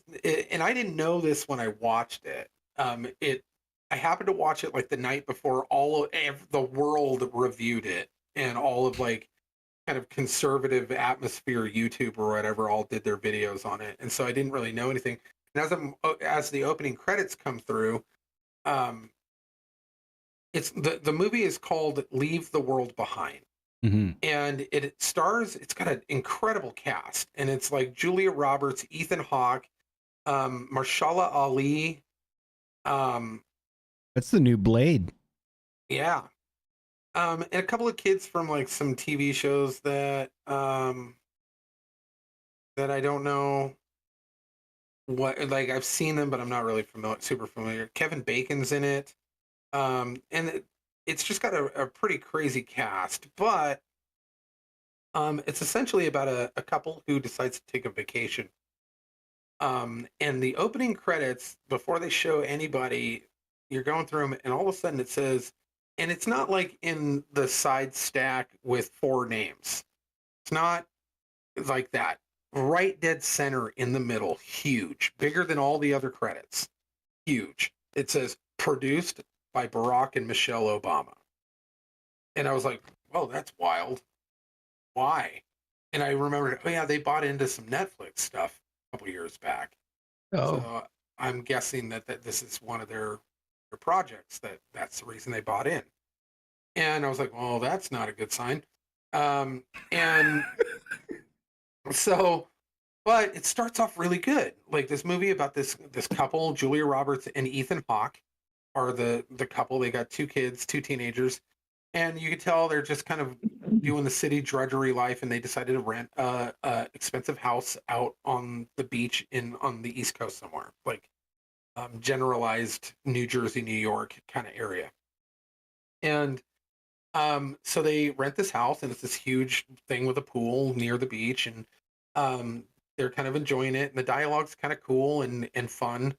And then that night, these 2 people show up at the door, and it's a black guy in a tuxedo, and then a younger girl in a nice dress. And they're like, hey, I know this is super weird, I know it's super late, but there's a big blackout in the city, and we have a situation where we are this is actually our house that we rented to you. I'm the guy who you've been exchanging emails with. And of course, there's this like kind of worry and speculation of whether or not these people are actually who they say they are. And the girl is his daughter.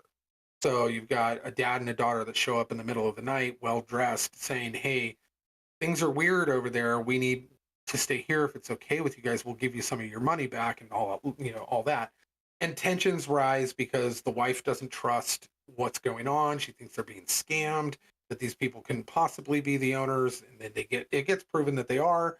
But weird things start happening, and like deer start showing up in the hundreds and just staring at them in the yard, and a huge noise like that they can't really explain, that like is ear bleeding, like huge whoa, whoa, whoa, whoa, whoa, like just taking over everything. There's a weird shack with some stuff going on in it, and there's all like Ethan Hawke goes to try to find what's going on. And a tanker like just like runs into the beach where they're at, and they all have to scatter because this massive tanker just comes in. All of these like cool things are going on, right? Well, it all goes to nothing. Nothing resolves. Nothing resolves. Like the end of the movie is the most bizarre, stupid ending. Not bizarre in a good way, bizarre in the dumbest way. the little girl, their daughter, is obsessed with the show Friends, and so she's trying to finish up the show, and she's on her iPad, but the internet has gone out, so she can't watch the last episode, and she's obsessed with it. She won't let it go. The world is falling apart. People are dying, and she just can't get over the fact that she can't watch the last episode of Friends. So the movie ends up ending with all of these strings not being tied, everything being left open, and she finds a bunker, goes inside of it, and finds their DVD collection, finds Friends, and watches the final episode of Friends, and end scene, end of credits. And you're like, wait, what about the son who's got radiation poisoning and his teeth are falling out of his head? What about The all deer, the leaflets, the deer? tankers, none of it. The tanker. None of it gets explained. None of it gets explained. It is literally basically so that they could have a couple of scenes of dialogue in this movie. And it turns out, after doing some research, that Barack and Michelle actually wrote writer's notes. They were the ones who actually gave writer's notes to the director in order to make sure the movie went and certain things were said. So wow, the dad, the black guy dad and his daughter are in a separate room, and without context, like without it being out of context, is what I mean by that. They basically have come to the conclusion that the world has that there was a big cyber attack on the United States from outside sources, being generally assumed to be China and North Korea and maybe one other component, and that there was a 3-stage program, and that he had heard from somebody, because he's a financial advisor and banker for huge billionaires, and one of his billionaires like hit him up to switch over a bunch of money that he'd never done before, and then warned him, hey, things are about to get weird, take care of yourself. And he didn't think anything of it. But then he was piecing all this together, and his wife, the girl's mom, was out of country and was supposed to be flying home, and you have to assume that she died in a plane crash because all the planes were falling out of the sky too. So you're just assuming that. It never confirmed. No resolution there either. None at all. Nice. So they're in the room, and they're having, trying to figure out what to do, and they're quietly talking, and the daughter just matter of factly says, in this situation, with the world ending, with us like trying to figure, we have no idea what's going on, and society's collapsing around us. We're not supposed to trust white people. And the dad goes, well, I don't know. She goes, no, Dad, Mom would agree with me on this, that this is something that we cannot trust. And the white people in this movie, Ethan Hawke, Julia Roberts, and the 2 kids, have given them literally zero reason this whole time to actually not trust them, like at all. Like they've been pleasant Thanks, as Obama. pie. Right. Right. So, and then on top of that, it was basically like pre-programming. The whole movie was basically saying, hey, as Hollywood loves to do, they love to kind of shadow cast ahead and go, hey, look at this fictitious movie. And then fast forward 5 to 10 years, and we're literally living that movie. And they've been doing it a lot more lately, especially with particular Netflix projects and such. So this felt like that. It didn't even feel like a movie that they were just trying to pretend was a movie. It felt like they were literally making this movie as a message to tell you this is coming down the pike. And then within a matter of days of this movie coming out, we are under probably one of the biggest cyber attacks the United States has ever seen from China. And so it felt like basically this is what's going to happen, and all of you people watching this, don't trust white people while this is going on. And it was like, this is the message. And the whole thing felt like when J.J. Abrams was in his Lost era and he didn't know how to write anything, and he was writing himself into corners all over the place and giving you clues that led to nowhere, and then mixed with ChatGPT, and then the Obamas sprinkled their message on top of it. It was the weirdest, dumbest waste of 2 hours and 4 minutes I've ever seen. So do not recommend. Yeah. 0 stars. I would not recommend this at all. And so, outside of that, I have not watched any, um, really any movies this week. I watched Tombstone again because you Yeah. can't not watch Tombstone if it comes on. So, um, but outside of that, I think I binged like, and I never do this, but I binged like 2.5, maybe almost 3 full seasons of Ink Master, like from from post COVID Ink Master, or like the season that actually happened, and Yeah. then they never had a finale because of COVID, and then the That's a season cliffhanger. yeah. Well, they literally got to the end, and then they got their projects that they were supposed to do, and then it happened, and they never got to do the finale. So they end up just giving the 3 people like cars and huge cash prizes because I knew one of the guys. One of the guys is a friend of mine, and so like, um, and I was like, that's wild that like that happened during that time frame. And then the next season, and then we're currently in the newest season. I gave up on that show years ago, but every season has a friend or two of mine in it. So I was like, I think I'll kill some time. isn't Nico Hurtado one of the judges on the current season? He is now, yeah. Yeah. Mm-hmm. So Nico Hurtado, Ryan Ashley, um, the the dude from Good Charlotte. Oh, nice. Yeah. And then what's his name? Yeah, He's Paul, won, like, if you haven't 3 or 4 Googled times. Nico Hurtado portrait work, you should check him out. He's Yeah, a he's baller. he's a boss. Yeah, he's a boss for sure. Like, kind of paved the way for a lot of killer portrait artists. They wouldn't exist. NICO. NIKO. Yeah, I think it's NIKO. Hurtado, HUR. TADO. Hurtado. Yep. Yeah. Auto. Yeah. Well, yeah, I don't think I've really had anything on the pop culture front that's been super fantastic this week. I haven't checked out any movies. I intend to tonight and tomorrow, so we'll see how that goes. But work's just been work. So yeah. But we'll what's it called again? The End of Tomorrow. This movie that you just reviewed. Yeah. Lost 2 hours of my life tomorrow. Yeah. It's called Leave the World Behind. There it is. Leave the World Behind. Yeah. So Yeah, two thumbs down from Lucky. I will not watch it just because it doesn't sound that fun, even though it'd be nice to see what Julia Roberts has been up to since mid 2000s. Was her last project like Ocean's 13 or some shit? It's been a while. She's not looking too good. She was actually kind of a wretched character in this too. Out of all of them, like full Ethan Karen Hawke mode or Ethan what? Hawke. Ethan Hawke, ageless, right? Yeah, and he was just Ethan Hawke. He was like Ethan Hawke playing Ethan Hawke. And was Kevin Bacon playing Kevin Bacon? No, Kevin Bacon was actually the best character.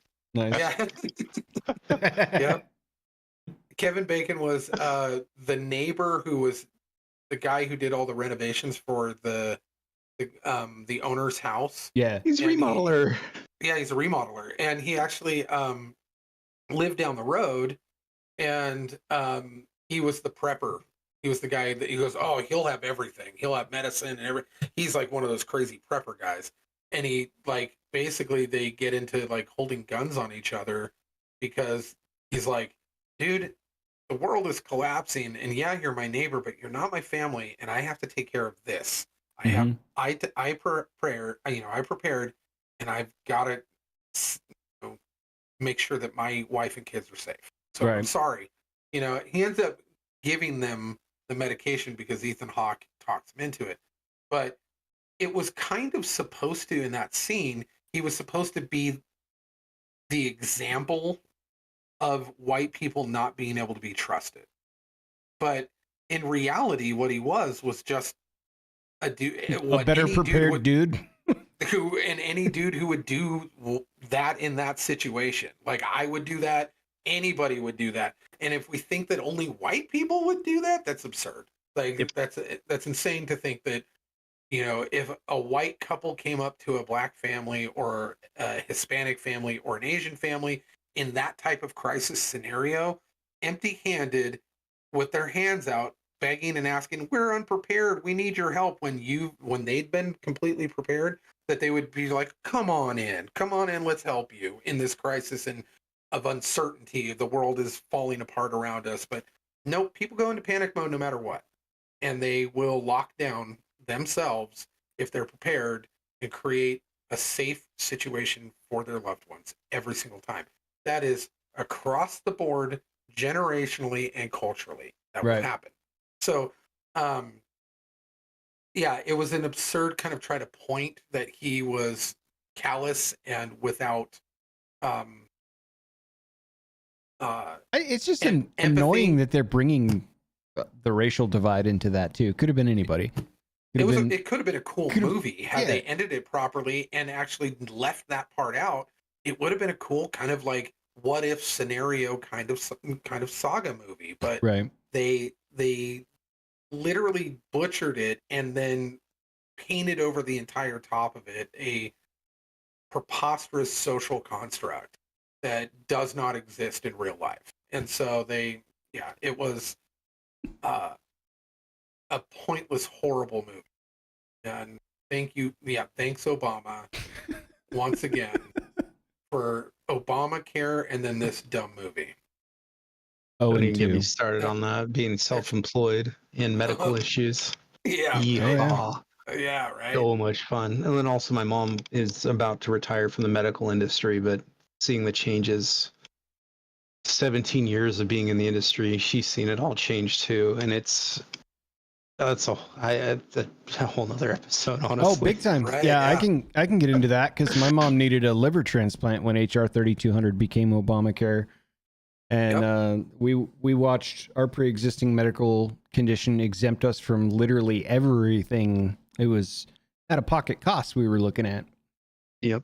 So pre-care was a number, and if she was eligible to get a transplant, that would have been a $1.2 million procedure. Yeah. And then the Because we just aftercare, have which that in the back pocket. Yep, and the aftercare, which doesn't stop because you have to take anti-rejection meds forever, would have been a number. And that was my introduction to Obamacare too. For You another lost the bomb out episode. of Yep. So 100%. All right. Well, it's almost how far are we from Christmas? A week and a half? yeah, dude. God. Yeah, man. Dude. It's creeping up quick. I know. And I still, I'm not fishing here, so don't feel obligated. But I have an adorable Paul family Christmas card photo because no one sends Christmas cards. I got a Christmas card. So I actually put that back out on the shelf from last year, and I just put a candle in front of the year number, so it's 2020, and you can't quite see the edge of it. But the family got bigger this year, so if you do send those out, I look forward to at least a photo of the update because I know your brother is celebrating the birth of their child not long ago, and it was happy little baby Luke. Heck yeah, man! But it was a ton of fun having you on, man. We should have you back. Yeah, you never know where these are going to go, and obviously I can come at it formulaically, but with an introduction, I thought it best to just kind of. I like the free flow for sure. Just see where the waters take us, This was a fun one. I had a great time. It was great Likewise. to have a third dynamic in here and actually kind of be able to bounce multiple ideas off of multiple people, and it was really great. And man, we covered everything too, so I really enjoyed tonight. So I love it. Thank you for having me, guys. And thank you, man. One more time, it's Pro-Confix. Check them out. If you're in Western Washington, who this podcast shits on quite a bit, so I doubt you're still listening. But if you are, you need some quality work done, hit him up. I appreciate you for coming through, Paul. Lucky as always, it's a pleasure to see you, sir. And always. I think, barring holiday weirdness and/or travel, we ought to be back this time next week. You can find us at I'm not going anywhere. With a modernrelics@gmail.com. Modern Relics Podcast @gmail.com is where you should find us at. And thanks for lurking on YouTube or checking us out on Spotify or wherever you get your podcasts. See you guys. Yeah. Bye.